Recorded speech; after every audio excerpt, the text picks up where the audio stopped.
Welcome to the Keelhauled podcast. I'm your host, Captain Logan, and we've got a lot of Sea of Thieves news to cover today, so tie yourselves to the mast and hold fast. Ahoy there, pirates. I hope you had yourselves a good week and a good weekend. I know I have.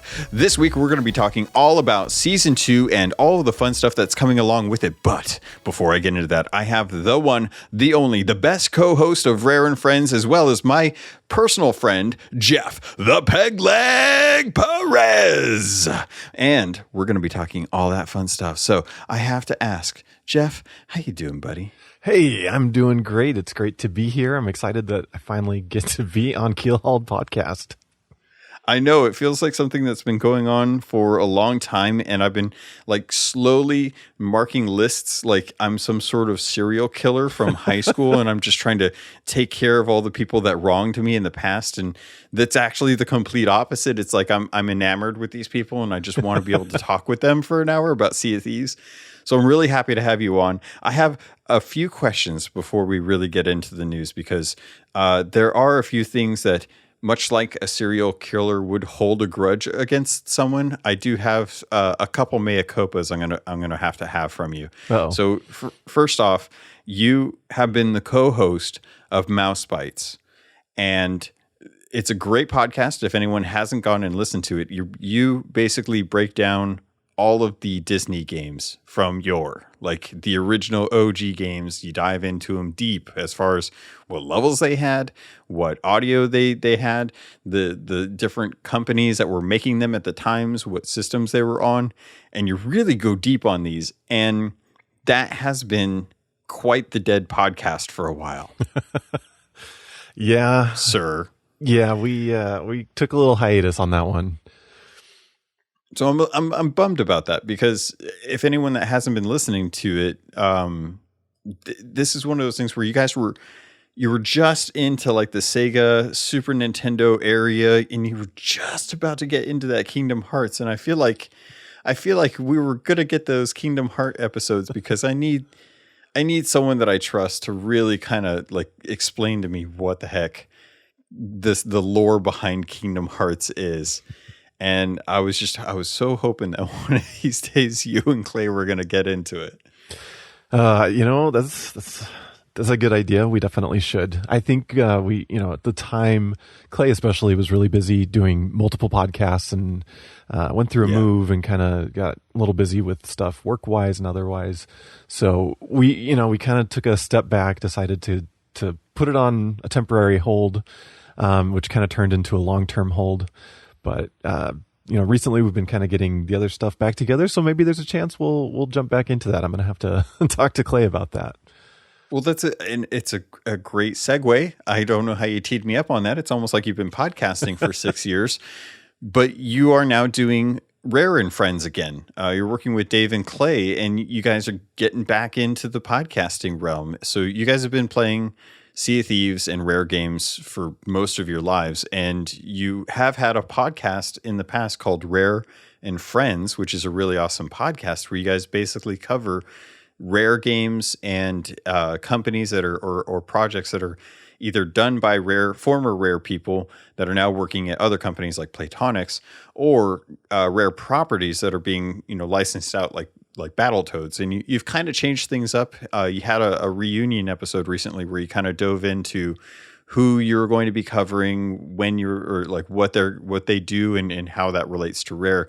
Can you talk a little bit about what got you guys back together? What kind of brought in this influx of desire to jump back into the podcasting realm? Yeah. So, I mean, it's been really fun to kind of get back with those guys to talk about Rare again. It's something that's kind of how the three of us all met. So yeah, as far as it coming back, the whole Rare and Friends site and projects are David Jones, the main host.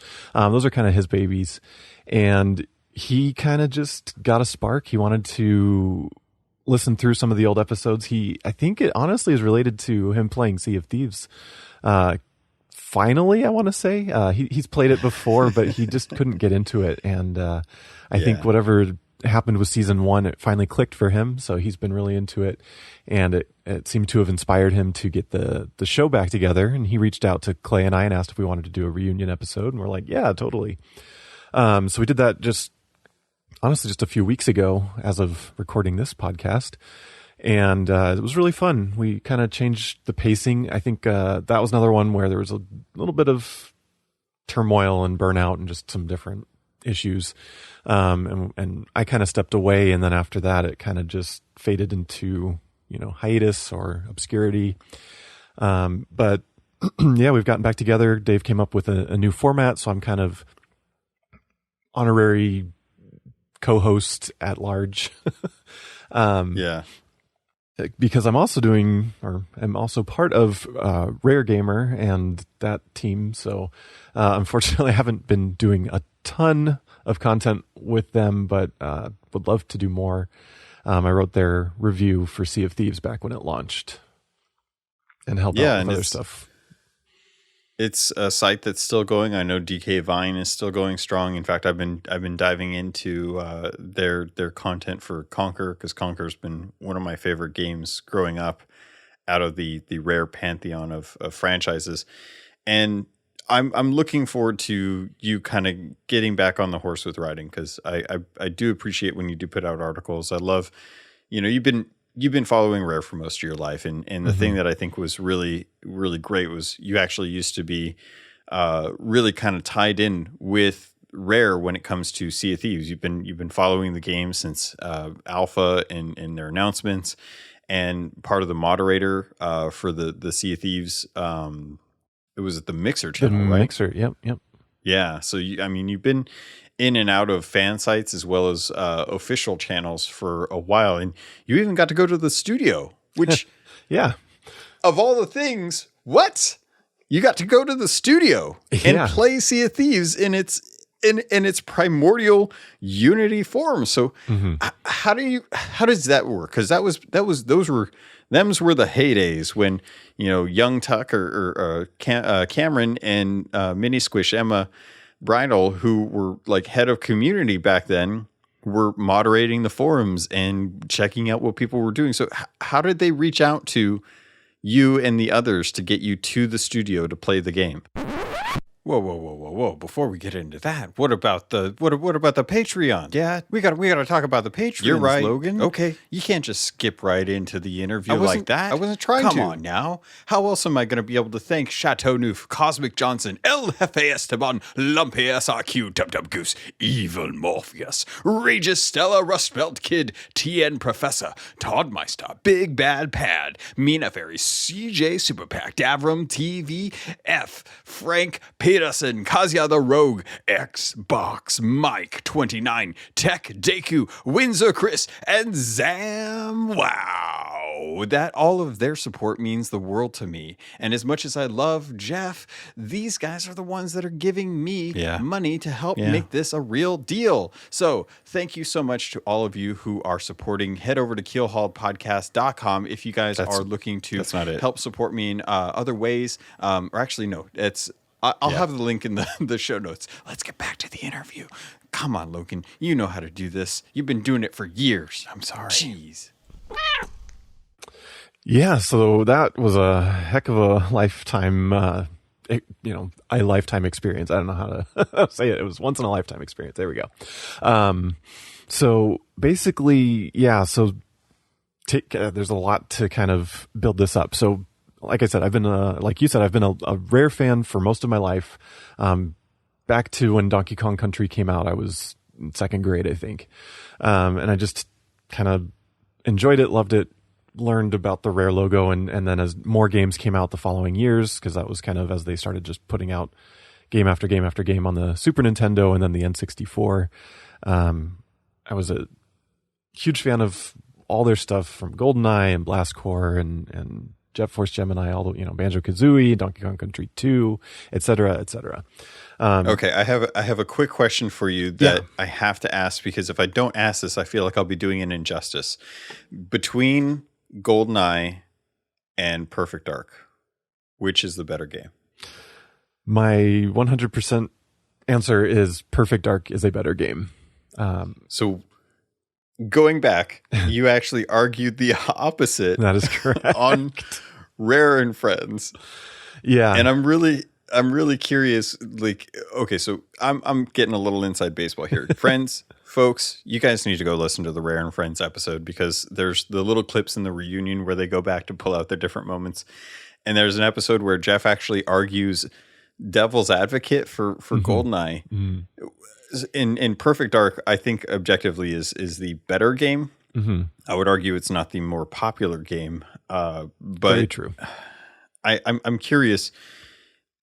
You still believe Perfect Dark is the better game? Do you believe that franchise has legs? Because they're making a new one. Where do you think they're going to go with this new one? Oh man, that's tricky, because I definitely still think the franchise has potential. I think they came up with a lot of really great ideas in the first one. I think most people who know me online know that I don't really like Perfect Dark Zero. And it's not a Can't imagine why. it's not a bad game per se. It just, I think it got rushed out the door as a launch title. And it's a crazy one because its development went all the way back to the GameCube, possibly even, probably not the N64 because that came out in 2000. So they probably started the second one on the GameCube development kit. But, it went from GameCube to original Xbox to Xbox 360 launch title. And along the way, there's some technical issues with it and some design issues with it that it just, didn't quite feel as good as the original. And then the secondary issue that I had with it was how they changed the characters' just personalities as well as their voices. Joanna, and it was a prequel, but like Joanna was suddenly American and redhead, and she just wasn't. So it kind of got a more cartoony comic book caricature art style, which again, beautiful, but for me, it was too much of a deviation. It might as well have just been a new franchise. Yeah. That said, I'm hopeful that this new initiative game coming from the new Xbox studio down there in Southern California is going to honor the original, but still bring it modern. I'm very curious if they're going to keep it first person, primarily, or if it would switch to third person, kind of more Splinter Cell, Assassin's Creed style. I don't know what to expect. I think it could work great either way. But its legacy as a first person shooter, so first person stealth gadget game should work. We'll see what they do with the story and the characters. But they got a really good team working on it down there. So we'll see with that. So you've been following Perfect Dark, you've been following Rare. We're getting into the world of like Viva Pinata and Connect Sports. How big of a fan were you during those times? I stayed a Rare fan, but after they were purchased by Microsoft, I still only owned Nintendo systems up until 2008. So I kind of missed out on Viva Pinata's release. I never played like Grab by the Ghoulies or Conquer Live and Reloaded, or even Perfect Dark Zero and Cameo when those came out. I got an Xbox 360 just for Grand Theft Auto 4, honestly. And then Banjo-Kazooie Nuts and Bolts came out that November following that game's release. So I got that, and that was kind of my first foray back into Microsoft Rare. After kind of, being dormant, I still had all my N64 stuff and still played a lot of Rare games, but, had kind of fallen off the fandom, I guess. But yeah, once I got Nuts and Bolts, I was like, oh, I love this. And I really enjoyed it. A lot of people give that game crap for being vastly different. And it was, both, again, art style was very different, but also the whole core gameplay loop was entirely different. Going from kind of like a 3D platformer / collectathon to like a Lego simulator / challenge, racing challenge, kind of thing. Do you think it's fair to say that a lot of games during that time really did kind of struggle with an identity crisis, especially with older franchises? Because this is not an uncommon tale with a lot of other games, regardless of Xbox or outside of Rare and stuff. Do you think that maybe had a part in it where they just didn't know how they could keep things kind of fresh and they were just experimenting with stuff? Or do you think that this was just, they wanted to get away from what they were used to and just do something completely different? Probably a combination of both. That era was very much a transitional phase for the gaming industry as a whole, I think. And I say that kind of thinking like, as games moved into 3D, the N64 and the PlayStation, you saw a lot of struggles with, big franchises like Sonic the Hedgehog kind of struggled moving into 3D. Whereas you had other ones like Mario and Zelda that did it very gracefully, but like were very different games to their 2D counterparts. So, you kind of look at those types of transitions, and then, you had other established games like Banjo-Kazooie, and then moving another generation or two forward, a similar type of transition seemed to have happened, but I think it just had to do more with like having a more capable, powerful system and trying new things that they couldn't do on the N64, for example. So it was sort of like the industry was pushing for new, innovative, changing, of things. Also, the design director of the Banjo series, Greg Mails, also the original design director of Sea of Thieves. His game making philosophy in general is kind of like, come up with an idea, either something new and original or an improvement in an existing one. Do it better than it has ever been done. Do it differently than ever been done. Maybe do a sequel to that to perfect the ideas and then move on. If you kind of follow his lineage of games, it's kind of, he did a few games on the NES and the Game Boy, I think. And then kind of his first big design gig was Donkey Kong Country. He then did Donkey Kong Country 2. And then moved on to Banjo-Kazooie. Did Banjo-Tooie, and then moved on to Grab by the Ghoulies. Like it was kind of his MO. And so I think that's kind of what had happened. He just likes to try different new things. Viva Pinata was his, and Banjo-Kazooie Nuts and Bolts after that. So anyway, continuing on, when Rare did put out Kinect Sports, I thought it was really cool. And I didn't have a Kinect initially, but I did play it over at a friend's house and really enjoyed it.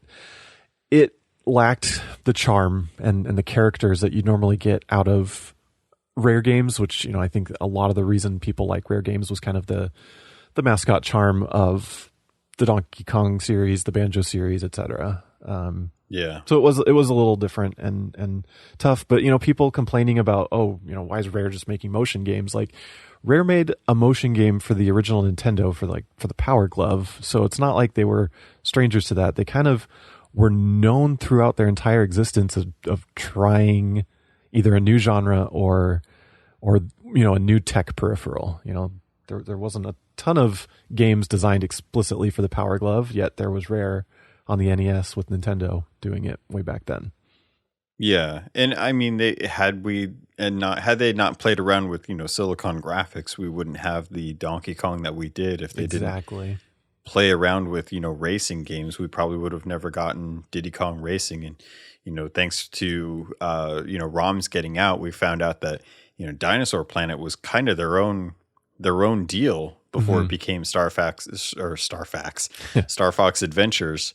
And had Star Fox not been slapped on the cover through Nintendo, I imagine they probably would have had a really awesome game to push out for either the N64 or the GameCube. It was hard to know how ready that game would have been, but they love kind of playing around in their own worlds, and we see that with Sea of Thieves. So as we kind of get past Kinect Sports and into Sea of Thieves, we're still working our way towards how you got to the studio. So how did you get into Sea of Thieves news? Like, when did you start following that? So basically, the day it was revealed at E3, they did kind of this 1-2 punch. Again, just real quick, leading up to that E3, Playtonic was formed. They did their Kickstarter. It was just really exciting, kind of got me back into the Rare fandom, because, it was, Yooka-Laylee was pitched as this Banjo-Kazooie spiritual successor. So I was really excited about that. That happened like April or May of 2015, and then Sea of Thieves was revealed at E3 in June of 2015. So, Rare hadn't done much. The last thing they'd put out was Kinect Sports Rivals on the Xbox One, since before that was Kinect Sports 2 and Kinect Sports 1. So from 2010 to 2015, they'd put out 3 Kinect Sports games, and that was it. The fandom was kind of floundering, for lack of any other term, because it seemed they were kind of just relegated as this, Kinect studio or whatever. Anyway, but leading up to that E3 in 2015, with the excitement around Ukulele and all of that, I kind of was starting to pay more attention. And then Rare Replay gets announced at E3, and then immediately after, Sea of Thieves was announced. And it was just like, I lost my mind. Growing up as a big Rare fan, but also as a big Pirate fan, real quick aside on that, my family used to decorate our house every Halloween, our entire first floor of our house, as a pirate ship. And that's cool. We'd have we had like a big bay window on our front of our living room, so we would build like the bow of a ship out of the front of that window and make it kind of look like a captain's cabin window, because it was a curved window. So we'd have a bow of a ship, and then people could walk in our front door, walk through the living room, and there would be, it was basically the entryway. We had a little foyer. We'd set up like a castle that was being sieged, and then after you went into the living room, then it was like we had hardwood floors, so it was like a ship's deck. And we'd set up like a helm in the window with a bunch of plastic skeletons and black lights and a fog machine, and it was really cool. And we'd let kids like walk through and look at stuff, kind of like a walkthrough exhibit, and then give them candy, and then they'd go out to the backyard, and we'd have we had this effect that my younger brother kind of mastered, where we'd put like a fake cannon with a light that was on a microphone sensor, and we'd play just like cannon fire and thunder and stuff, and it would just flash the cannons whenever the boom would happen in the sound. And then like the fog machine would just kind of always be going, and we'd kind of just have it shooting out of the cannon. And then he'd put up a screen on the other side of our pool, and it was like a rear projection screen, so you'd have like a ghost like kind of go by every once in a while. Anyway, there was so many cool effects we used to do.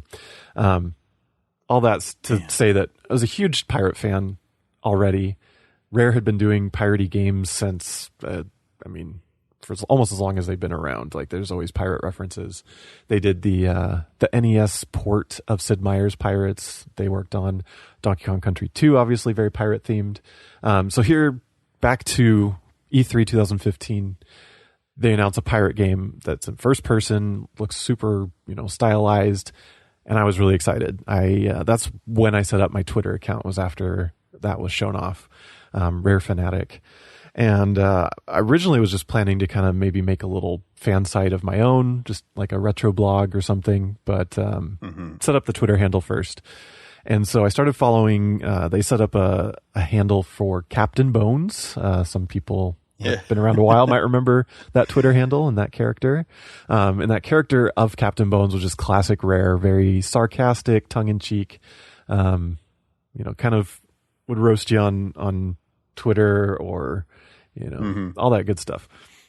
So I started following that, and, around that same time, Rare and Friends was starting with Dave, and, I started listening to that podcast and the DK Vine podcast, and I was just kind of really getting into the fandom. And so over the next, it was really just like 6 to 9 months, I followed the breadcrumb clues that Rare was kind of dropping about the game. They would put out a little piece of concept art maybe once a week, some riddles that kind of alluded to some gameplay, but we didn't really understand. Because back then, that first teaser really doesn't show a whole lot. It shows a guy looking at the sun on an island, which we later found out is Cannon Cove in a very early state, walks down to a ship and then goes onto the ship, and there's a battle, and that's it. Like a little bit of walking around at night with a lantern and some fireflies. So we didn't really know what the game was or whatever. It's like, okay, maybe it looks like a pirate fantasy, but is it going to be a narrative one?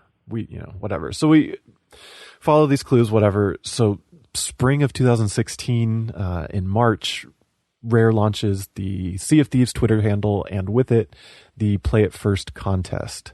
And so what it was is they wanted you to submit either artwork or a video of why or how excited you were to play Sea of Thieves.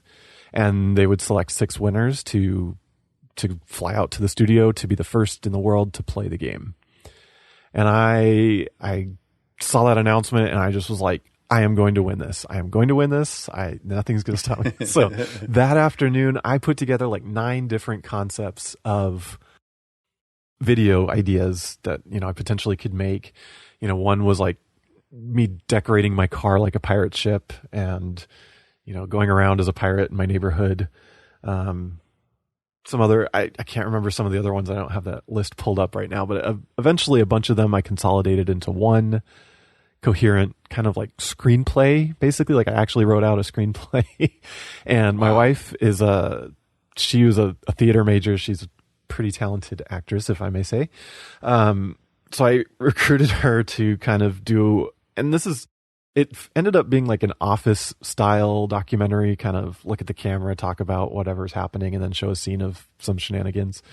I had never seen The Office. I didn't even know that was a format. I just sort of was spoofing, which I guess Rare had put out a video for Talk Like a Pirate Day in 2015 that was sort of similar, and that might be what I was inspired by, where it had Bobby, I'm not sure how to pronounce his last name, Lamarind, one of the old community managers, and John McMurtry dressed as pirates going around Rare as pirate consultants. And so I basically was doing a spoof of that more than anything. And long story short, put this video together. I'm proud of it. It was pretty funny. It turned out really well. It's a good video. Thank you. It's cheesy as heck, but I put that out, and like just a week after they announced the contest was open for like 6 weeks, and I know I could have worked longer on it, but they did say like, we're gonna do first come first serve, so don't dilly daddle. Like if we like a video right off the bat, we will pick it and notify the winners. So I was like, okay, I got to do this quick. So I wrote all that in the first week. That weekend, my wife and I drove down to the Oregon coast, filmed a few scenes, and then used her parents' house to film a few other scenes.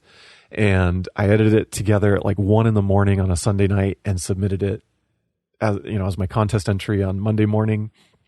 And like that Thursday, I got an email from Emma Mini Squish, basically just telling me that I'd won, and can't announce anything until they announce the winners at the end of April. And this is like the beginning of March. And I was like, oh no, I have to sit on this information, Oh, that's the worst. It was awful. It was so hard, it was, it was kind of crazy, and all these other winners had no names. Who did you actually tell? How many give me like a number of friends that you actually did tell. Emma's not with the company. She's over. Yeah, I think I'm past NDA, right? I think I probably told like 6 people, like kind of just my closest friends. For one, it's like I'm gonna be gone for a couple weeks. Like they should probably know why. It's kind of weird and creepy if I'm like, oh, I can't talk about it. Like, what? you have to get a passport and you can't talk about it. That's not weird. But yeah, I told a few of my closest friends about it, and I feel there's some people you have to set things up. You gotta make sure there's a pet setter or a pet sitter, and you gotta make sure that folks know like why you're gonna be missing work and and where you'll be in case of an emergency if something terrible happens. Folks gotta know. But we can't be jumping on Twitter and being like, I won. That was Guys, it. You're never gonna believe it. Here's the email. That was the main thing. They didn't want the community at large to know what was happening or when it was happening. And in retrospect, like the reason why was because it was for their E3 that year, and I totally get why they didn't want us telling everybody. But it was hard information to sit on, because even once it happened, so like I had to sit on the announcement for 5 weeks or whatever, but then after the announcement, I had to sit on actually that we were going to England, had to sit on that for like 6 weeks. until it happened. And then when we got back, I had to sit on it for another 3 weeks before E3. So like, it was like several months where all this stuff happened and wasn't allowed to talk about it. Couldn't really say anything on Twitter. I set up a bunch of like fake tweets to go out while I was in the UK that were kind of like timed to where I lived. Covering your tracks. Oh yeah. It was like, oh man, Modern Warfare 2 is on backwards compatibility. I can't wait to go play that. No, I was playing Sea of Thieves. Oh my God. So, okay. So you get to Rare, you're playing Sea of Thieves. You get to meet all these awesome people. Yeah. And you start running into other rare fans. Yeah. What is it like running into a group of people who you probably know a fair amount of them through Twitter and through forums, but what's it like being in the same room at the studio with a bunch of other people that are just as passionate about the folks that you're there to see at the same time? Because I know you're on NDA for the stuff that you actually did. I don't think that that's ever going to go away. And I'm sure there's probably stuff that you can't talk about that you'd love to. But as far as just like getting to be with other huge Rare fans, what kind of feeling is that when you all just kind of sit around and sit down and start talking about their games? That was honestly one of the highlights of the trip for me, was getting to meet some of the other fans. Because like you said, I had kind of been building up a relationship with all of them through Twitter and various other outlets through like the DK Vine forum and stuff like that. So kind of getting to meet Heil and Chad, the co-founders of DK Vine, getting to meet Amir, better known as One Falcon, and Rare Thief in this community. The Pirate Port Radio guys, who I had guested on their podcast, way back before we'd gone to Rare. Yeah. One funny aside on that is, Amir had been on their show the week before me. And then I was on it. And, in addition to the 6 contest winners, they invited 6, fan site people, which included, Amir, the 2 Pirate Port Radio guys, and one of the DK Vine guys. And then the other one won the contest. But, the funniest thing is that Amir had been on their show, then I was on their show, and all 4 of us knew that we were going to Rare, but none of us could tell the other ones, and like we didn't know that they knew or whatever, and we didn't even know that they were going.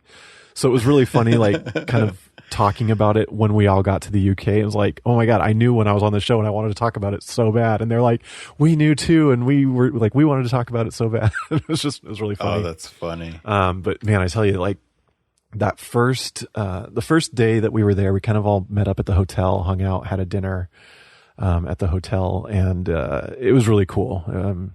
Some of them who won the contest weren't like huge diehard Rare fans, but, I think kind of being around those of us who were, it was kind of infectious. And, like they were aware of Rare and played some of their older stuff, but they weren't, as crazy diehard as some of us were. But it was a good time. It's one of the interesting things about Sea of Thieves. I was listening to, what was that? The Xbox Drive podcast recently. Mm-hmm. And it's so funny to hear the difference between Xbox fans versus Sea of Thieves fans, because you and I can sit here and talk Sea of Thieves, and we're definitely going to, for those that are wondering. That they can talk about Xbox so passionately, mm-hmm. and all the great things that are going on with the ecosystem, with the studios, with the company itself, and they can just go into that and then still feel like they are just not Sea of Thieves fans. And I'm like, but Sea of Thieves is like one of the company's best games right now. Mm-hmm. Like, of all the games being played, Sea of Thieves is probably up there with Gears of War, or Gears now, they just call it Gears, I guess, and Halo. Mm-hmm. And I'm just sitting here and I'm like, okay, well, Halo, Forza, Gears, and Sea of Thieves are the 4 pillars of the studios that are going on right now. You can't tell me that you do an Xbox podcast and aren't absolutely in love with Sea of Thieves, because even though I don't necessarily play like Forza that much, I still really appreciate the fact that game is beautiful, and I love jumping on it whenever I can. Mm-hmm. But It's just so crazy to me. I'm so surprised that and it comes down to like this thing, and I'm like, I think it's just some people are just really big pirate fans. So when you talk about how you got to meet people that weren't necessarily huge Rare fans, I'm like, I could kind of see that, because I think there's a thing that with Sea of Thieves where it's just, people who are huge fans of history and pirates tend to gravitate towards Sea of Thieves. I know a lot of folks that played the game were history teachers and just absolutely loved piracy and the kind of draw that's come for it. I mean, I grew up, with Disney, and Pirates of the Caribbean ride has always been in my blood. So, when they started coming out with the movies, I was like, finally, vindication. I'm so glad, Yes. even back in the, what was it? The early 2000s, when we had the old pirate versus ninja fights. Oh yeah. The wars Yeah. of pirate versus ninja.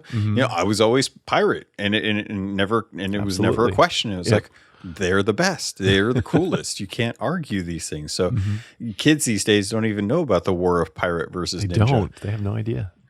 It's so crazy to me that that's still a thing that yeah, that was there are some things that happen in life that you can never forget. And the war of pirate versus ninja was definitely one of those. So with Sea of Thieves, you got to play the main game. I want to skip forward to kind of where we're getting close to where we're at now. We've already gone through the release. We've seen the mediocre response by the media. The diehards appreciated the game for what the bones of the game was, and trusted Rare to bring the content afterwards. We're already past the first year anniversary with Tall Tales, which I mean, we could gush about Tall Tales, all that, but we got a lot to get into. And we're getting past year 2 with emissary systems and not having a refresh for an entire year on the emissary content. Now, as we get into season 2, I got to talk to you about emissaries, because I personally am absolutely a huge fan of emissaries. I love the idea. The ledger brings a wealth of content that is very diehard to the factions. If those are what if you love the trading companies, if you see yourself as a merchant of death, a merchant of alliance representative, or an order of souls, you get rewarded for that, and you do so by actually supporting those trade factions. So I'm curious, from your perspective with the emissary system, are you a big fan of it? Is it something that you dip into from time to time? Do you not care at all? Like, where do you kind of land with the emissaries? It's an interesting one. My first experience, it's one that I am fairly active in insiders, and not to go into any insider details here, but I did not try emissaries before it went into the main game. So my first experience with it, when it went live, last year, whatever, I didn't fully understand the concept of what it was for, and I didn't really understand what was going to happen. So I put up my flag and start my thing. I spawned into Plunder Outpost. I set sail, heading north, and the rock that's just north of Plunder, that's kind of between Snake Island and Plunder Outpost, there's just a brig hiding there, and just sunk me immediately. And I got so mad and frustrated, and I was like, this emissary system sucks. It's just a big target on your back, and if you're playing solo, like, you're just screwed. Like, people are just going to wreck you and troll you all day. So I kind of just didn't touch it again for a while. I really got into it a little more later when I was invited onto DK Vine's Stream of Thieves, their kind of weekly Sea of Thieves show that they do on Twitch. I joined them. We got basically 2 or 3 ships on a server, and we were just kind of trying to do some Reaper's emissary stuff. I can't remember if it was like an event at the time or whatever it was, but we were kind of just basically cheesing the system, which I hate, but whatever. It was really fun. I had a great time. Tools, not rules. That's it. It's That's exactly all about it. Tools, not rules. You're not cheesing. Granted, there are some people that cheese the system. Yes. And I can definitely appreciate the folks that feel like they should have some sort of vindication or some retribution, however you feel about it. But there's a lot of things that you can do in this game that don't necessarily fall in line with what people would call traditional. So I don't blame anyone for utilizing those, because the things that you do, those experiences completely reflect how your memories of it. So if you cheated it and you feel like you cheated it and you're okay with that, then those are the memories that you had. And you can't change my memories of it, because the way that I did it was completely valid as well. So I like that. don't think that anything that people do, it's a pirate game. It's a game where we're just going out and playing to be pirate. It's supposed to be fun. It's supposed to be in good sport. There's some folks that take it way too seriously Yeah. and really need to back down Yeah. on some of the things.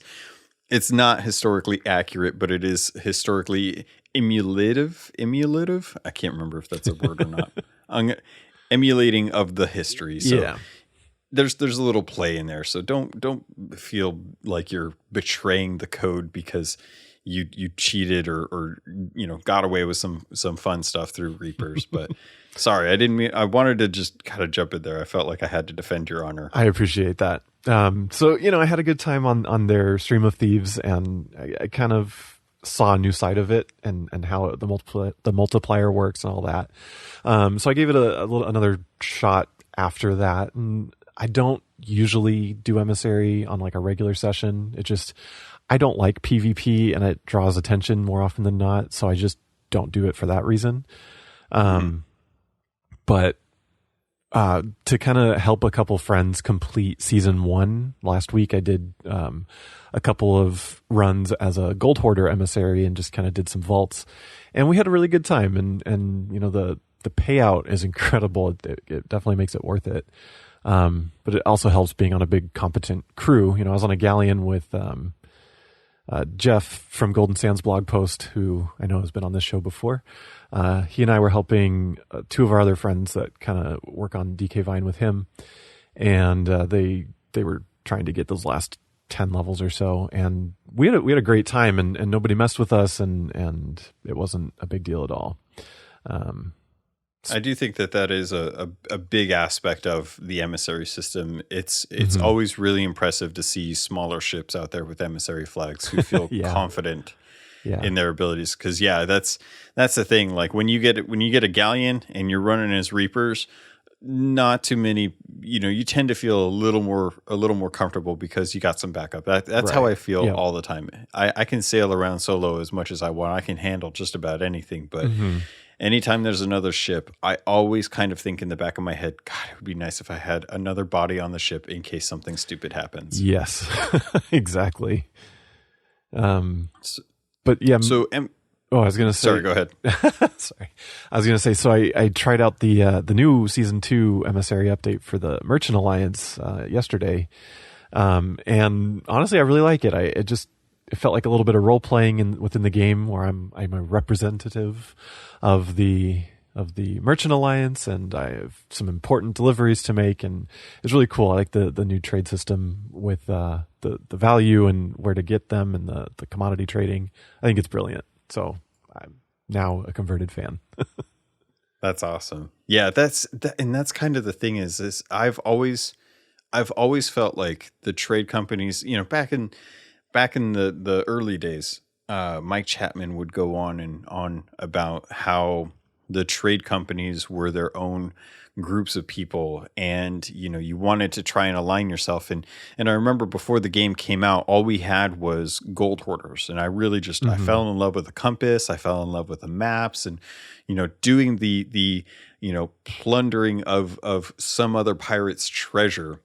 And that aspect of it just kind of latched on. Ever since, I've just been a huge fan of the gold hoarders. So when the emissary system comes in, I'm like, yes, thank you.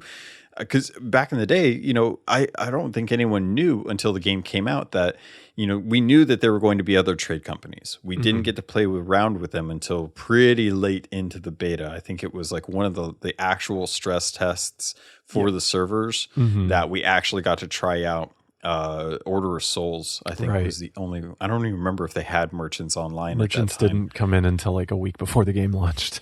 Yeah, it was really late that we got to even play around with those. So when it came down to it, in my mind, I always thought you had to pick one.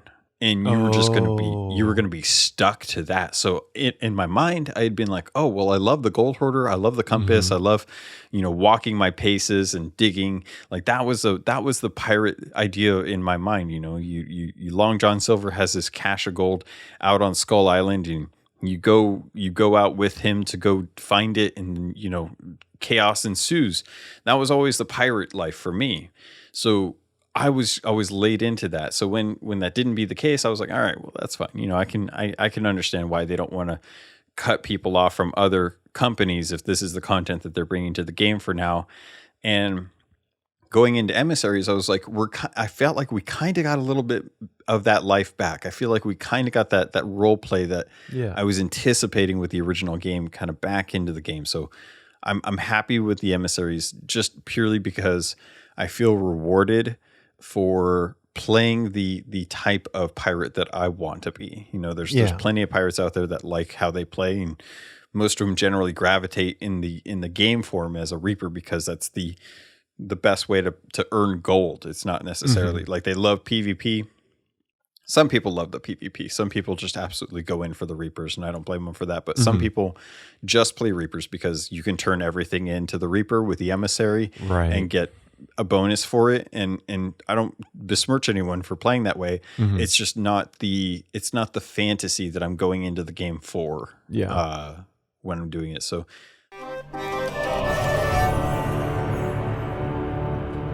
Ahoy there, pirates. This is the ad for this episode, and I did want to let you know if you wanted to avoid these and just get a regular filler, you can head over to the Patreon. There's a special feed just for patrons that get the ad-free version. If you want to keep listening, though, I can't say I blame you, because this week I want to let you know about Loot Crate and getting 15% off of most crates and crate subscriptions when you use the link and code RobotsRadio in the show notes. Also, you can head over to audiobooks.com, get your first 3 audiobooks for free, and that can include any 2 VIP books, or use the affiliate link for Green Man Gaming. If you're a PC gamer or you'd like to save money on games, it's one of the benefits of being a PC gamer.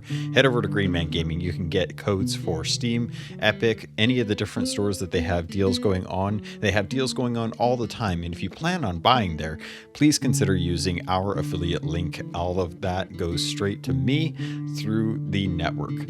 Thank you all so much for everything that you do to support this podcast. It means the world to me, and I continue to try and improve the quality and the content for you. With that, pirates, let's get back to the show.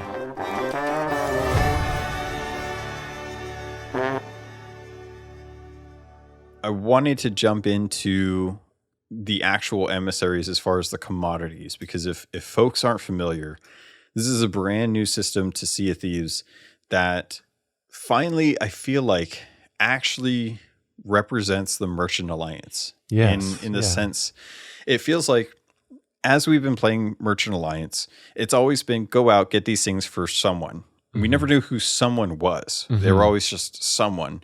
And we never understood, how were these getting shipped out of the Sea of Thieves? Was somebody taking these out? And it hasn't been until like the last year that we got even before then, just the first 2 seasons now. Merchants really feels like it's come into its own. We have the shipment tracking for ships that were lost at sea, which feels like a huge thing. If you look at piracy was all about taking down trade ships, merchant ships from different factions. And it was like, well, how come we're never doing that with the Merchant Alliance? We're always just gathering stuff. It didn't make sense to me. So when we actually get to go out and gather the lost supply crates from these shipments, I was like, yes, this is pirating. This was what pirates did. They went out and they gathered treasure from other ships. Now, granted, most of those ships got sunk as a result, but there were other times where the ships were sunk, but there was just so much that they could only fill their hulls with so much, and then they had to go back, and other ships would come and kind of scavenge off of that wreckage. And we got a little bit of that with the Merchant Alliance, in the sense that you're kind of recovering stuff. But now we have these commodities, and you've gotten to play around with these. I have not. the commodities, and I actually want to refer to the emissary write up that Chris Devil's Kiss Davies, which I'm still stumbling over that. If anyone watched the Sea of Thieves podcast episode or listened to that recently, which by the way, Rare, where's my episode 2? It's been a week. Come on, man. This is how podcasts work. Give me this weekly content. I got to be living off of something here. So Chris Devil's Kiss Davies wrote in, or didn't write in, he wrote up a very nice kind of explainer for emissaries, but down towards the bottom, it actually kind of dives into commodities. And he kind of sets up the question for folks that may be asking this: how can I profit from commodities and trade routes? So he writes in, this is another perk of emissary life. The Merchant Alliance possesses countless crates of unsorted commodities that need distributing across the outposts, allowing company representatives to audit their contents and make them ready for sale. With their usual shipping methods disrupted, the merchants will now enlist their emissaries to deliver commodity crates to the outposts that need them the most. Head to the Merchant Alliance station at any outpost to view their commodity inventory, which is going to be a little book next to the trade company representative. You can look in that book and see who needs what and how much. This will inform you which commodities are in surplus and which are sought after at outposts in each region. Purchasing stock and taking it to where it's most in demand will prove to be highly profitable, particularly if you've reached a high emissary grade. So, if from what I understand, this is actually something that cycles every week. It'll be a different value, different delivery routes and things like that. So, what I was thinking, and maybe you can kind of say if this is a good way or a bad way, was to grab one of the lost shipment voyages, throw down an emissary, get to grade 5, because that's usually enough to do it with that, and then find where the best trade routes are going to be and start working on these commodity crates. Do you think that would be a pretty solid approach for folks? That's an interesting question. I hadn't thought of that. Because these crates are like unique to the commodities. They look a little different than the ones that you recover normally for the trading company, for the merchants. So I don't know if they would be worth it in that regard, because it kind of feels like its own isolated thing. And I don't know if that's correct or not, because I haven't really dove too far into it beyond just, I looked up what was on surplus on the outpost I spawned in. I collected those from you have to buy them from the merchants. Yeah. And I assume if it's in surplus, that means it's cheaper to buy there than it is anywhere else. And then they do have, like when you're buying from that merchant, they do have other items. So you could buy them at maybe regular cost, but still sell them for a profit if you decide to go around the map to the other outposts. But I only did the ones that were in surplus at that island, took them all to the island they were in demand. And then I did it again. I kind of basically did a triangle. So it was like Galleon's Grave to Ancient Spire to Dagger Tooth. And it was kind of just doing that. I'm curious if doing it in tandem with the other new voyage would be beneficial or not, or if it's kind of would just be fun. Yeah. But did you play when they had the mercenary missions where you had to pick up crates from one sea post and take it to another? I did that. That one encouraged a lot of PvP because everybody ended up at the same island. Yeah, I did it once and just got wrecked at Shipwreck Bay and kind of just backed off and didn't do the rest of it. So. That's fair. But it is like that where, you're looking for a specific crate type and then you'll take it to where it says to. But yeah, that was kind of one of the moments when I was thinking about this is it felt like something that they were putting into the game that had kind of been beta tested through the merchant voyages. And I was thinking about that because the more I thought about it, the more I was thinking about what type of voyages we did on those, where we actually had to get something and take it to somewhere else, or we had set islands that had like, there was the mercenary voyage where you had to go between Wanderer's Refuge to Plunder Valley to Wanderer's Refuge to Discovery Bay and back and forth, back and forth. Yeah. And that felt like very much like the testing of treasure vaults, where you were going to go from one island to another, but there was going to be one island where there's a huge surplus of just chests, and you were going to be on that island for a while. And it was a known island for pirates to be at during that time.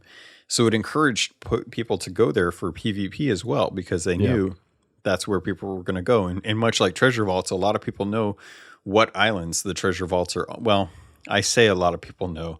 I would hope that a lot of people know. I've seen a lot of people not blundering barrels that they can't access lately, so I can't really trust that people really know this stuff. True. I have to just assume that they don't in this case. So there are a lot of islands that have set locations for treasure vaults, and I wonder if the testing for mercenary voyages wasn't indicative of what we were going to be seeing in the future, similar to where we had these shipments that you had to go from Shipwreck Bay to different sea posts and from sea post to sea post. If that was kind of them testing out whether or not this commodity trade route system would be something that people would engage with. Yeah. No, that's an interesting observation. It is very similar, and if it wasn't testing for this, I'm sure this must have been inspired at least by kind of what they saw happen with that. So yeah, that's interesting.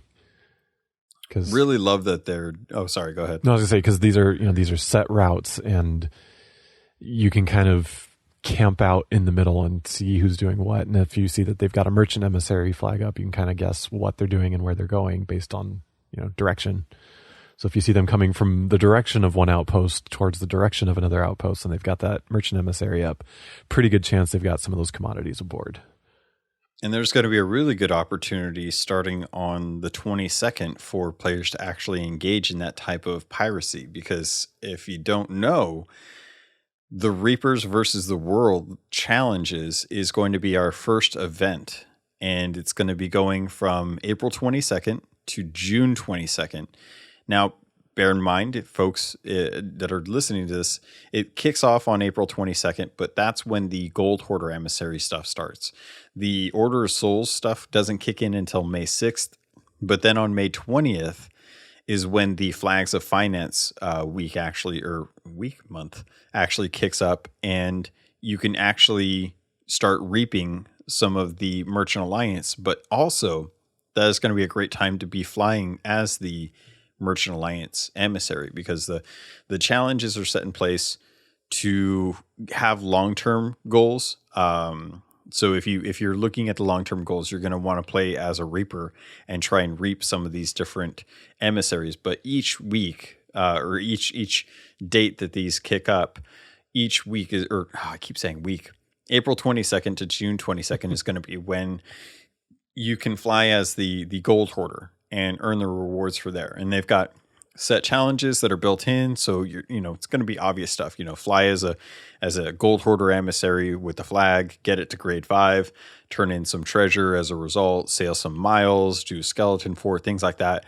And much like with the Merchant Alliance, you've got one where it's like, hey, represent the Merchant Alliance and hand in Merchant Alliance specific stuff as an emissary at rank 5 while sailing around with trade goods and lost shipments, doing stuff as that faction, deliver Flameheart's Ashen Lord's skulls to the defeat Flameheart's Ashen Lords as an emissary. So I really love that as a way to kind of bring back that fervor that the year 2 emissary system launched with.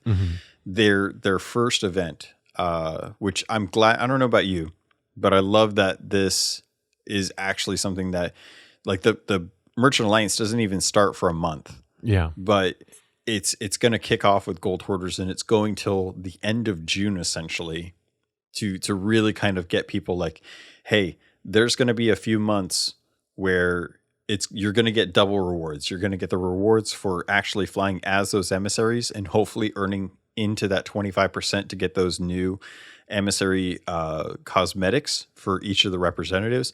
But also there's going to be a Gold Hoarder Lantern, an Order of Souls Spyglass, a Merchant Alliance Compass, which I'm so torn about right there. But and then a title for the different weeks. I just don't know why the Compass is the Merchant Alliance. The Merchant Alliance already had the best compass for the through the actual reputation. Up.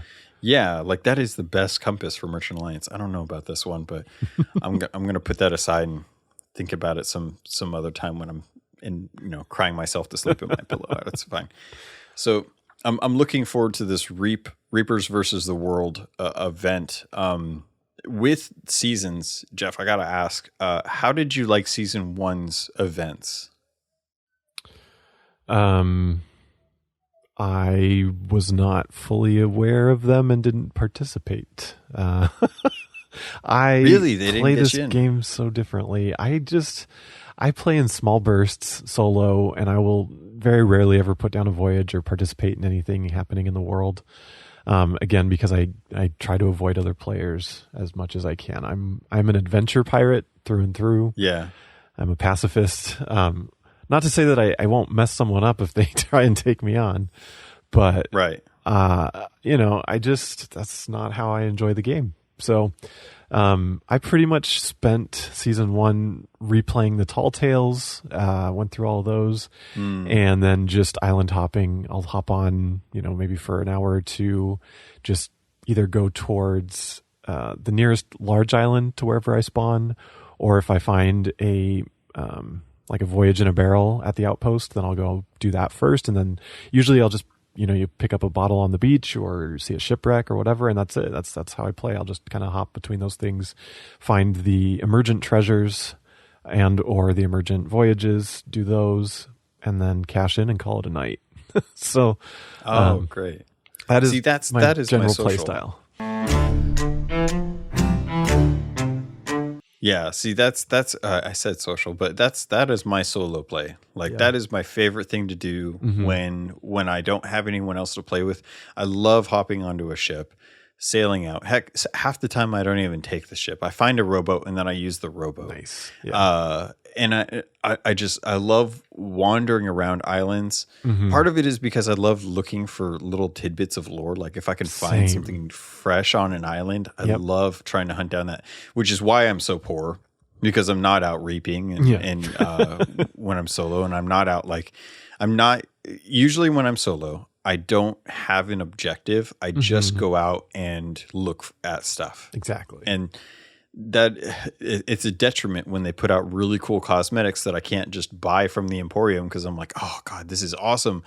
I need to actually play with people so I can leech off of their desire to murder people and get that PvP out of my system, because I'm not gonna jump in Call of Duty, and I'm not gonna jump on like Valorant or something, but I do enjoy shooting things and I do enjoy swashbucklings. So when I get those, when I get to sail with other people and I have that feeling like, okay, well, this isn't too bad, because I can actually go and enjoy the pirate versus pirate aspect of the game, which we were talking a little bit before we were recording, but I actually got to do half of the Fort of Fortune, which was really crazy, because I landed on the server and I was talking to Lorena. And it was like the normal thing that I do when I get on the first day is I go talk to Lorena and I read through all of her different lore options, because she usually has very contextual voice or not voice, but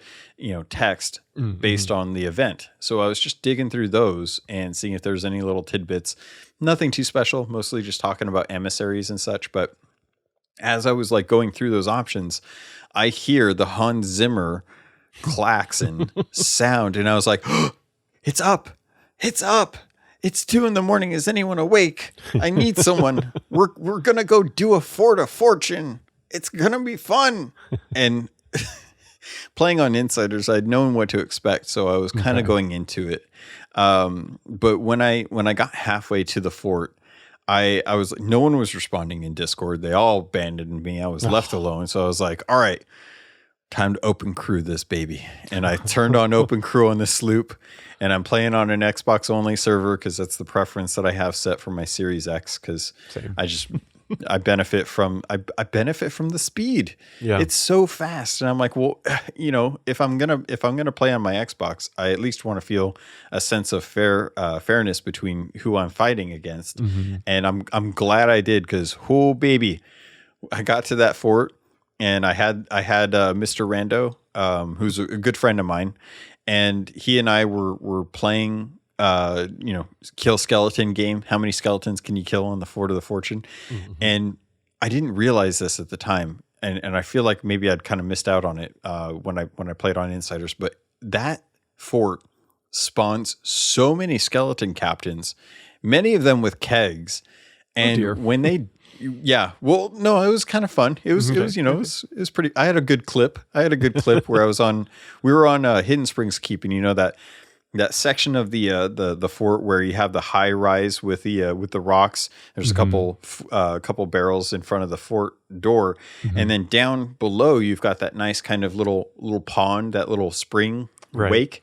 There's a bunch of barrel skellies and regular skellies running to my best friend Mr. Rando, and I got the most perfect. Like, I led the shot from my flintlock pistol, and right as it hit, it connected. I saw the indicator, and the keg just went boom, and all the skellies are lit up, and I was like, yeah, clip that, baby.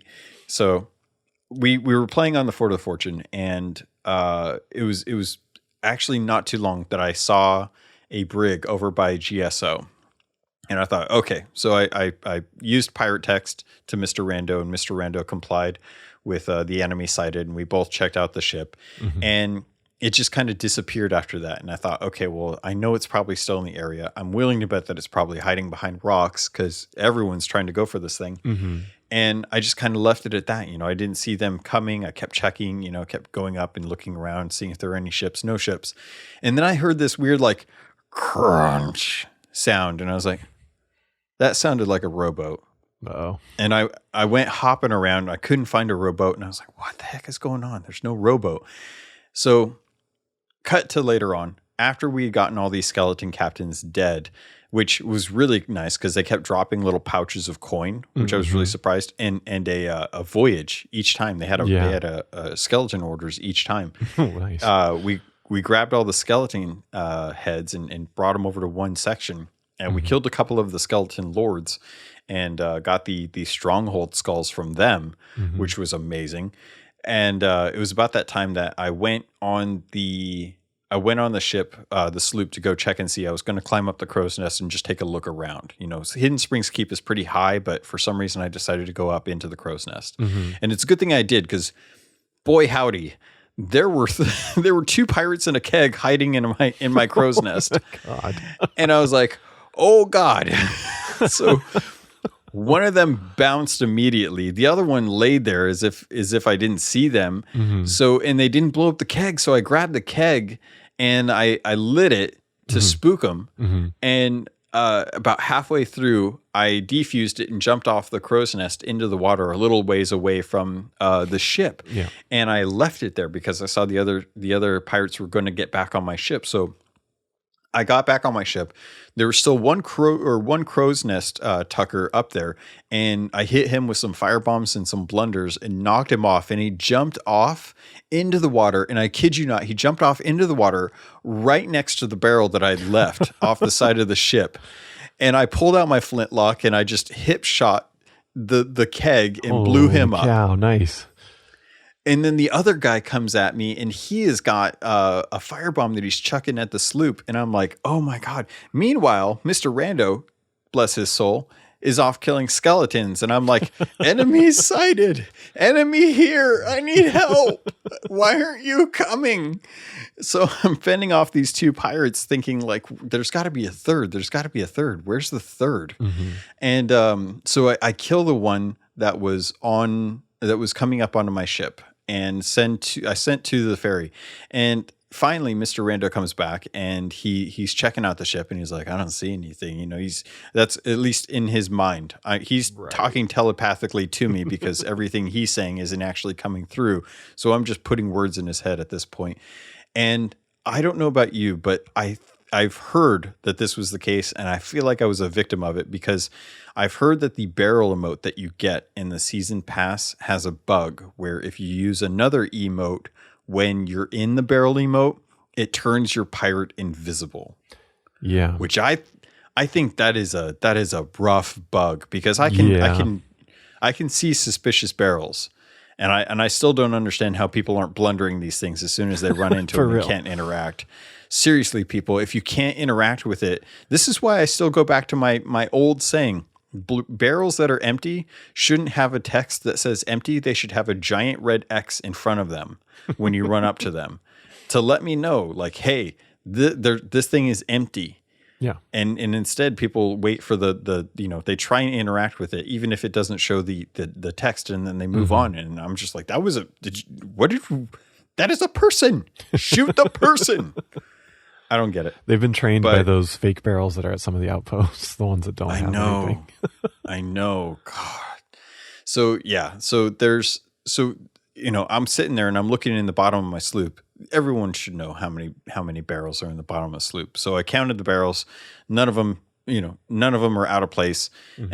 And I went about my normal business. I come back after I'm like bucketing the ship and repairing it because, I blew a keg pretty close to it and there were a couple holes of damage that I had to deal with.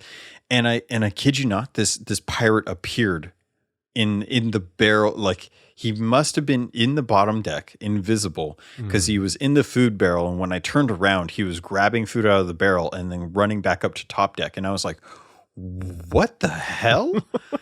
I didn't hear anyone climb the ladders. Yeah. And I'm sitting, I've got my Xbox wireless headset. There's a video on my YouTube channel. You guys should go check it out. So I've got beautiful sound coming in my ears. I should have heard this dude climb the ladder and I didn't. So I don't know about you, but I genuinely feel like that is what happened, that I got duped by this bug. And I'm really hoping that it gets hot fixed. Yeah. I think I hope they can identify that and hot fix it like before the next update, like maybe throughout next week or something. I don't know. Because that's going to really mess things up if people figure out how to really exploit that. Oh yeah. Yeah. Especially if the streamers start getting into that and start showing it off. It's going to be, you're going to have to just start laying fire onto your ship or blunder bombs or something. Because how do you know at that point? Like, if you can see a pirate tucking, that's one thing. If you see a suspicious barrel, that's another.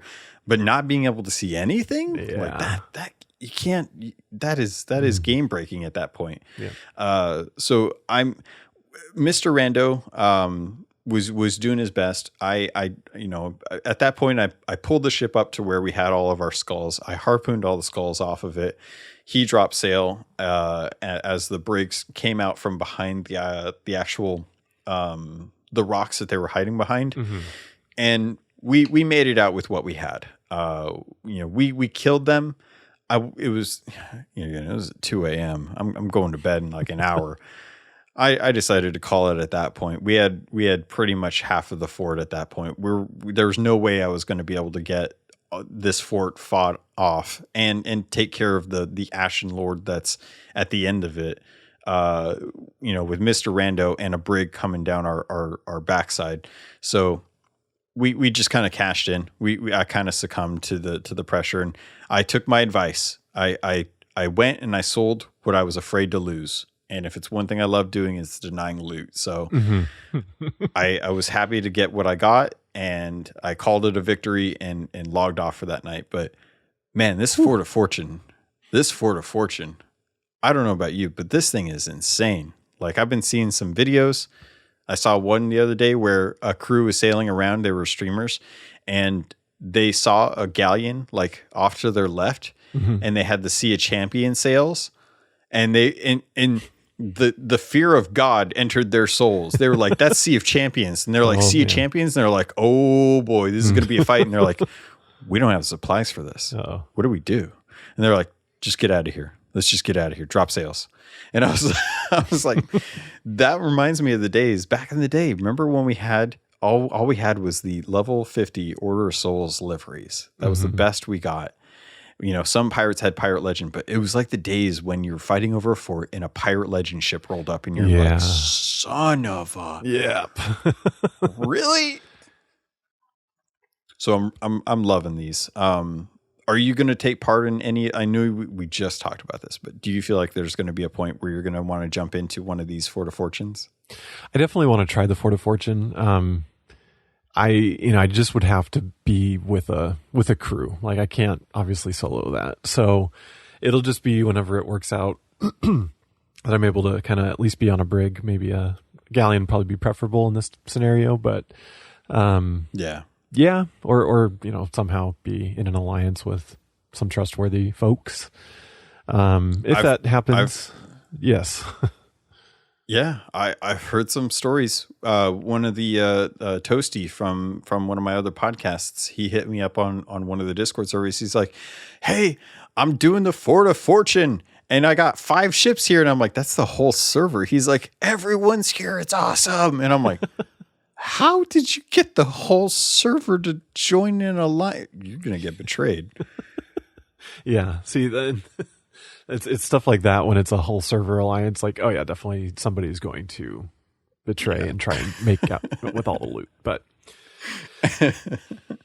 them's the kicks, man. Those were the days. That's the stories. That's where they come from. That was oh man, back when one keg was enough. Back when the people weren't, not everyone was as prolific of a pirate, and one keg was enough to do in a ship. Right. Now you have to rely on a mega keg and babysitting it, and even then sometimes people are double bucketing water out of the ship. It's insane. I'm really looking forward to the season 2's kicked up. I was looking at a lot of the different levels. It looks like a lot of the rewards fall in line with what I would expect. Are you partaking of the Plunder Pass this season? I'm much more inclined to do so. I didn't do it last season because I already had like half of the stuff that was the reward. So I was like, it's not really for any value to me. But this season, it's got kind of some of I think there's Viva Pinata and Cameo stuff, and like I don't really have much of that, so I might do it. I haven't decided yet, but I'm leaning more towards it. I love that it's an option through the entire pass. That it's not make the choice up front and then figure out whether or not you're going to do. Because I was playing Destiny not that long ago, and I hadn't bought the season pass because I wasn't sure how much time I was going to have, because it was It was a little into the ways where season 1 for Sea of Thieves was kicking up, and I'm like, well, Sea of Thieves is my priority. That's the one that I'm going to work on. I don't know if I'm going to be able to. And then I found out that half of that content is locked behind the season pass. Like you can't even access some of the new stuff to mess around with unless you actually buy the season pass. And I was like, man, this sucks. Like I really hate that I have to spend this money if I don't know if I'm going to be spending enough time to justify the pass in it. Right. Sea of Thieves, you don't have to worry about that. It's so nice. Oh God, I couldn't. I was just really happy to see that I can get the entire season pass done and then decide if I want to buy the Plunder Pass. But I already bought it. I already picked it up. Nice. Probably the right choice. Well, there was actually some stuff in there that I didn't have, and I was like, I might as well get it and support the company. I love Rare and what they do. I did want to get your feelings on the Emporium content, because we did actually get the Warsmith costume, and I didn't even think, I'll be honest, I didn't even look to see what the heck the name of the cosmetics were for the new set that came in for the ship. I just bought them. Dark Warsmith ship. Is it Dark Warsmith? Mm-hmm. Okay. Yeah. I didn't read it. I didn't care. I just wanted it. And I just put the ancient coin down and said, give me that. Yeah. But I'm curious what you think of them. Is it something that you're going to be buying? Possibly. I think they look awesome. I think they're really cool. I just, based on disposable income, don't buy everything that I want from the Emporium, even though I want most of it, if not all Same. of it. So this is one where it's like, I really like it, but I don't like it enough to buy it up front right now. So, hopefully in a couple months it'll be in rotation for one of the sales.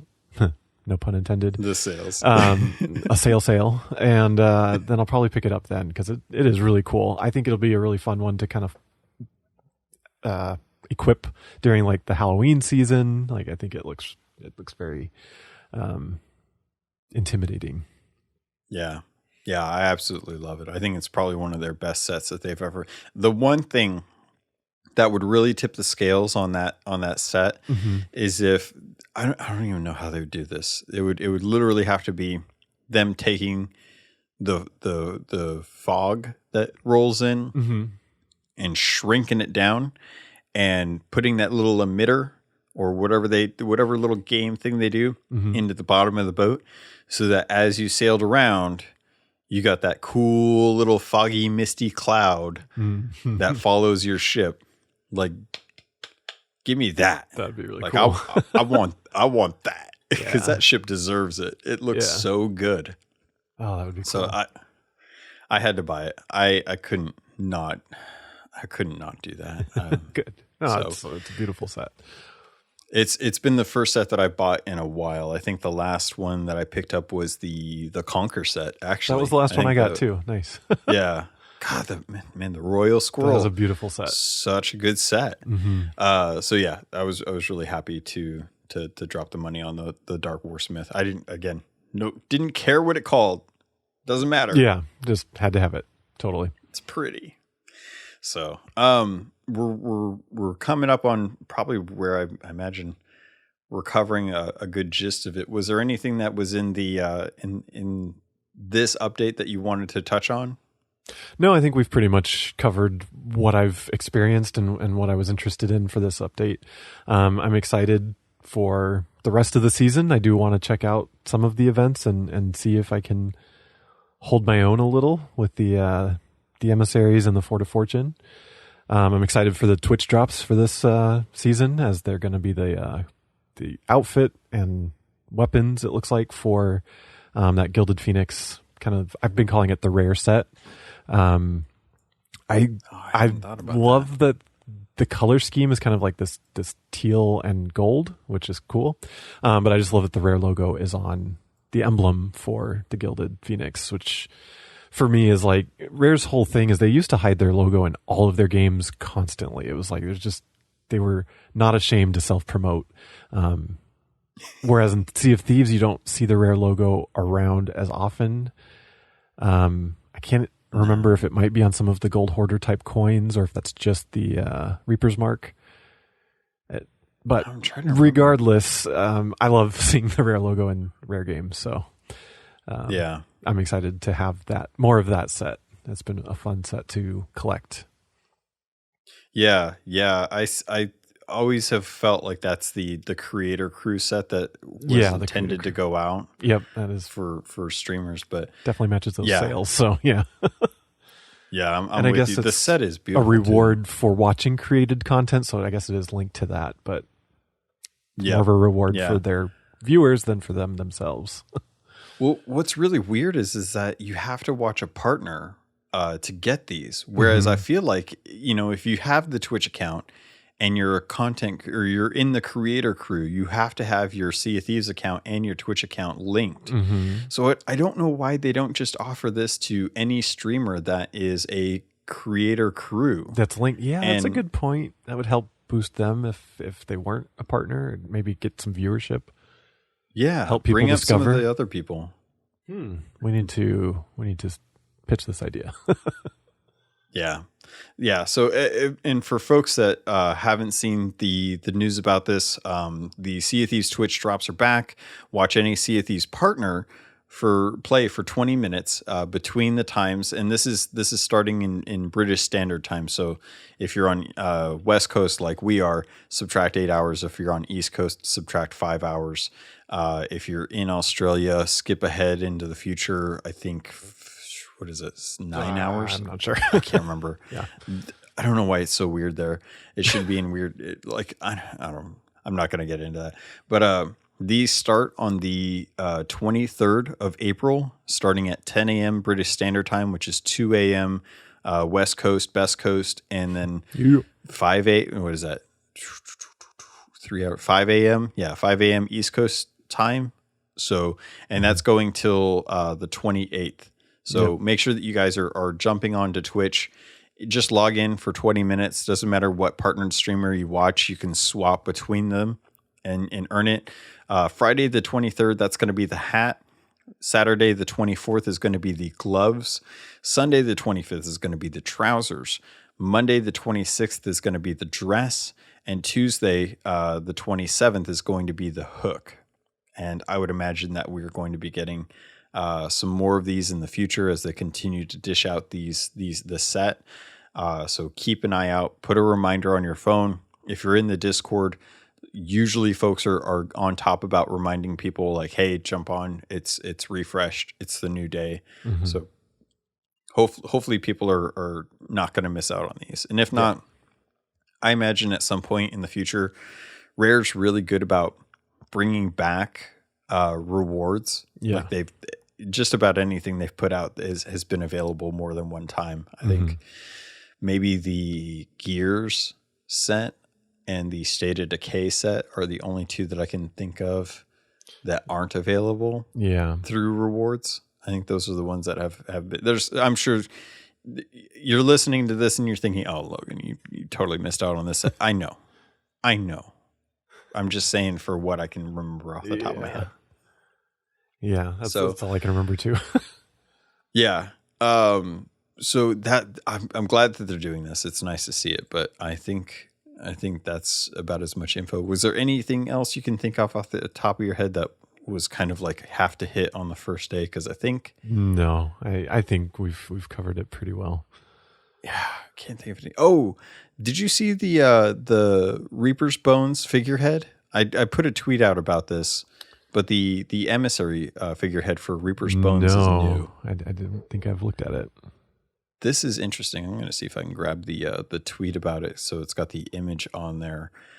This was really surprising to me because I was just going back watching the video because I'm weird and I like watching Sea of Thieves videos multiple times. Relatable. So if you're a fan, you understand. You scour through the videos for any little tidbits of information. Plus, we got a weird thing about one of the loading screens has Plunder Outpost in the background behind some pirates, and there's some green new stuff that's there that people are like, "What's this? Is this the thing that's been being made?" Who knows? We don't know. Could be the Grounded game tie-in for all we know. So I messaged you the tweet that I sent with the image through Discord, and the figurehead is dual-sided. It looks like it. Funny enough, the set for the Plunder Pass, the set for the Plunder Pass is tied to like playing cards. It's all kind of like, ace up your sleeve, kind of catty card play.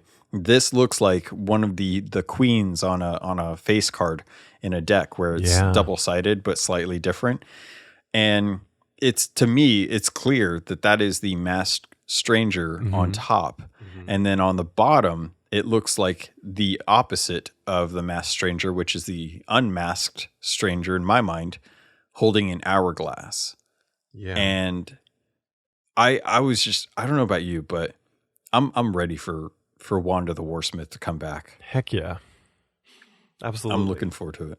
Yeah, it's been a very long setup for this whole plot line with I feel like we got a lot of setup real quick and then it kind of just plateaued. Like there's still been, the little things and Duke and the runes and all that, but I feel like we were at a pretty steady clip there, and I'm sure this relates to COVID and stuff, but like I'm dying to know more about the Masked Stranger and the Reaper's hideout, and if we can maybe go down that middle thing in the middle of the Reaper's hideout. And yeah, I'm ready to learn more too. And what do you think is down there? I'm hoping it's just another hideout, like kind of a legendary Reaper hideout. I'm hoping that'll play into a captaincy update to where you could, if you're Pirate Legend, you can either spawn in Athena's Fortune or spawn in the Reaper's place. Or maybe, I don't know, 2 is probably not enough for that. Because, Mike Chapman's tease from before the game launched of the emerging through the waterfall and all that. No whether one's or not ever going to let that down. whether or not we see that day is yet to remain seen. But hopefully, if they figure out something cool with that, they can implement it there. That's what I'm hoping. What do you think is down there? Is there lore to imply what might be down there or anything like that? Funny enough, I'm of two minds about this, and I'm constantly at war with myself about how I feel about that door, because part of me does believe that it will 100% be the Reaper's hideout pirate legend area for people that have ascended to the Flameheart's Fortune version of the pirate legend tavern. And the other part of me and part of that is just because of how the skeleton scripting on all of the Reaper's stuff is, how the Servant of Flame is clearly a nod to Flameheart, how Wanda has been in love with Flameheart this whole time and has been wanting to bring him back into Sea of Thieves. So part of me feels like that is the antithesis of what the Reaper's Bones is going to become, is that their own pirate legend version in that sense. And I feel like the dark legend is kind of a representation of us going down that path. Is we're no longer the gold and purple royal pirate legend group. We are now the dark adventurer set, and we're just slowly falling deeper and deeper into that aspect of the game. And we're going to get factions at some point between the different skeletons, and you're going to have to pick, like what skeletons you want to actually fight against. And I think a lot of people are going to side with Flameheart and go against Grey Morrow and Gold Hoarder versus aligning yourself with Gold Hoarder and having Lorena come to terms with the Gold Hoarder through her association with the Gold Hoarders, the actual representatives of them, and the Gold Hoarder will come back at some point, and we will have to use his fleet to kind of combat against Flameheart and deal with that. And then Grey Morrow is going to be kind of a neutral agent in the matter, because he seems to have his own agenda. But I have a feeling that it'll either be that, or down below Reaper's Bones is actually where the captain had set up the chalice that seems to be the chalice of life, that is also a symbol of the Reaper's Bones. And the Reaper's Bones will spawn the Flameheart Jr. that we've been wondering, like, are they in the game? And a lot of people have been talking about it and wondering, like, is the Servant of Flameheart Jr.? It's hard to know at this point, but I don't think so. But at the same time, we've also had Chapman say that Flameheart Jr. is already in the game, but I don't know if that's him playing or if that's exactly what he meant. It's so hard to kind of suss out the truth in this instance. Yep. Interesting. So those are kind of where I'm going with it. But I guess we'll still have to kind of wait and see if that's actually going to be the case. Regardless, I think that Sea of Thieves is, based on some of the stuff that I've seen on Insiders, I think Sea of Thieves is finally going to get to the point where what they showed us in the teases for the game when it was coming out, I think we're finally going to get to that stage. But I think we're going to have so much more on top of that it feels like Sea of Thieves has finally come into the golden age of piracy. Yeah, I totally agree. Although I still really want Nassau, sort of thing. Yeah, but that's a big ask. That is, but it'd be interesting. Yeah. All right. Well, I think that's going to cover everything for this episode. Obviously, next week is going to be the community episode for the Gold Hoarder patrons. And then after that, I've got a couple guests lined up that I'm looking forward to chatting with about season 2 and seeing how the different events are going and get some stories out of them. But before that happens, Jeph, thank you so much for joining me. I don't even actually, I have to get this in. Leg Perez. We didn't even get to talk about your Easter egg. Yeah. I have to ask, what was it like? And for those that may not know, explain Leg Perez.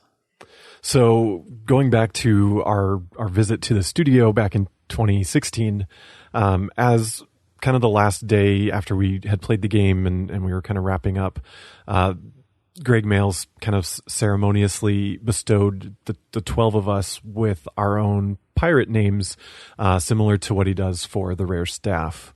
And so we're given a little certificate that says, you hereby have, I don't remember exactly what it says, but like you're hereby a pirate on the Sea of Thieves. And it was presented to Leg Perez. That was the nickname he gave me. Fast forward to the game's launch in 2018. He was kind of on Twitter jokingly giving out some pirate names. And I DM'd him on Twitter and had asked him to do one for my wife because she had not gotten one when we were at the studio. She had come with me as kind of just my plus one. So they just hadn't prepared it. She wasn't initially going to be at the studio, but there was less plus ones than they expected. So she ended up coming along. Long story short, I asked him if he'd do one for her, and he's like, yeah, sure. And so he gave hers as Hook Handy Mandy. That's my wife. Oh, and, that's awesome. But then he goes, by the way, when the game comes, this is like the day or two before launch. He's like, when the game comes out, check out the shops. And I was like, what? Okay.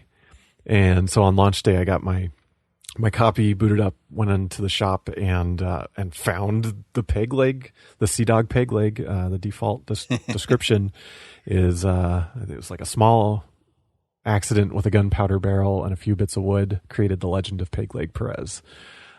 Which I just, I lost my mind. I was like, oh my God, I'm an Easter egg in a Rare game. And then, fast forward to, God, was it the beginning of 2020, when the Legends of the Sea was added, then they it's kind of Aaron Nielsen's pet project to more structurally recognize the Easter eggs and document the Easter eggs in the game. So, that was when they added Umbra and all that. And so it was cool. They added that extra description. So if you are wearing the Sea Dog peg leg and you go visit Umbra on the Lagoon of Whispers, right? Yep. Island of Whispers. Anyway, if you go visit her and show her the Sea Dog peg leg, she'll tell you a little bit about me, which is just, I love it. So cool. So cool. Yeah. Yeah, I absolutely. I remember seeing that and knowing exactly who it was tied to because I'd known through Twitter like who you were and how you were associated with the game. And at that point, I was so enamored with the game. I was just like, anyone that's associated with this or that's been around, like I want to get in contact with them because I feel like they've been doing the thing that I should have that I wish I had known to do forever ago, because had I known about the game and not been such a Nintendo fanboy, I would have seen the writing on the wall about this pirate game and been like, oh God, finally the game that I've been wanting and didn't know that I wanted until this trailer came out for it and jumped on social media and started getting into it.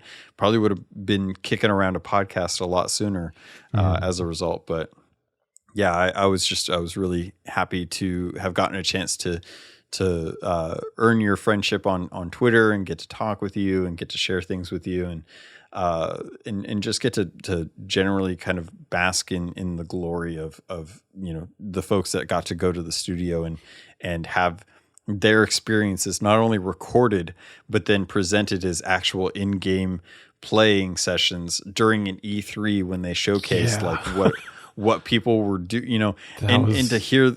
That was it's unbelievable moment. To see people's reactions be like, oh my God, they're actors, and then have like Rare be like, no, we had to cut it down because people were going to think that they were actors by their reactions, and then to find out like, no, this was a contest reward to go and play the game before anyone else, and they didn't know like going into it that they were going to be recorded. So seeing you and Heil and everyone else just really just enjoy the aspects of the game before anyone really got a chance to get their hands on it was just so pure of an emotion that I don't think anyone really appreciates just how amazing that must have been. Yeah.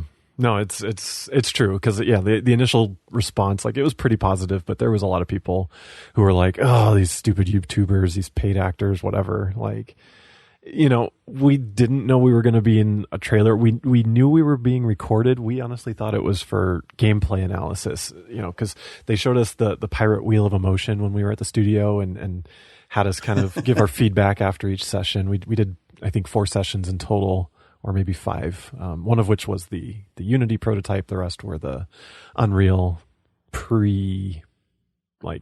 back when it was just 15 islands in a circle. Man. And yeah, there's so much more I could talk about when we were at the studio and what we got to play versus kind of what came out and what was added. And, it's like the Unity prototype that we played back then was almost feature complete to where Anniversary 1 update was. Like, it had the harpoons, It had cooking, it had all that stuff that didn't get added to the game till well over a year after it was out. So it's kind of cool to see the grand vision early. Still, and I always tell this, but there's still one more thing from that Unity prototype that I hope makes it over. So we'll see. Yeah, I'm hoping that. It's clear that the roadmap is changed over the years. Yeah, but knowing that there's still some things in the back pocket that they haven't pulled out, as like a trump card to just drop on the table and be like, oh yeah, so we're still having these things in the game. A lot of people wanted like banjos and different instruments, and there's so much stuff that comes, but every once in a while they'll come out and someone will be like, oh yeah, this was in the Unity thing. And I'm like, really? That was in the Unity? Why didn't we have these? Yeah. It would have been such a different reception. It was just the amount of time it took to carry it over and make it work. And it's such a crazy thing, the behind the scenes. I wish I could talk more about it, but NDA. Yeah. Yeah. And with that, I think that's a good place for us to end the episode. So, Jeph, do you mind, once again, for folks that don't remember, maybe short-term memory loss, I'm not gonna name any names or point any fingers, but if they want to get a hold of you, where can they get a hold of you and your content? Best place is on Twitter. I'm at rare_fanatic. If you follow me there, that's pretty much where I spend most of my social time. I'm a part of Rare Gamer and contributing still to Rare and Friends, just a little bit there with the Logcast podcast. And so if you check me out on any of those places, that's going to be your best bet. Awesome. And I'm going to have links to your socials in the description of this episode if you guys want to head over to the show notes and check those out, as well as any of mine in case you want to get a hold of me. And before we go, quick question off the top of your head. You have to answer this without thinking about it. Okay. Disneyland or Disney World? Ooh, Disney World. Ooh, that's contentious. West Coast. Oh my God. All right. That's going to do it for this episode, Pirates. Thank you. I love you. And I look forward to sailing with you in the Sea of Thieves.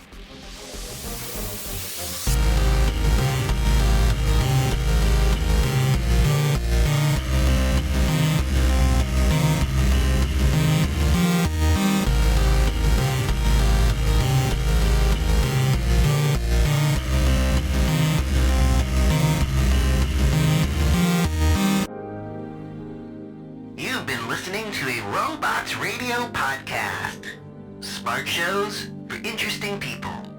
Check out all the shows at robotsradio.net. Hey Guardians, we are the Destiny Show Podcast, a weekly podcast about all things Destiny 2. We invite amazing guests from the Destiny community to share their stories and discuss the latest topics from the world of Destiny. Check us out on Apple, Google, Spotify, Stitcher, or live on Twitch every Thursday night at 7 p.m. Eastern, 4 p.m. Pacific. We will see you Starside. Are you an avid player of the Elder Scrolls Online and looking to take your game to that next level? Well, the Red Diamond Courier podcast is here to help. I'm Bob Chichinski. And I'm Dogbark24. We are two experienced players aiming to help others learn and improve through in-game knowledge and references. From PvE to PvP. And everything in between. There's sure to be something for you in the Red Diamond Courier. We hope you check us out. Thanks. Ta-da!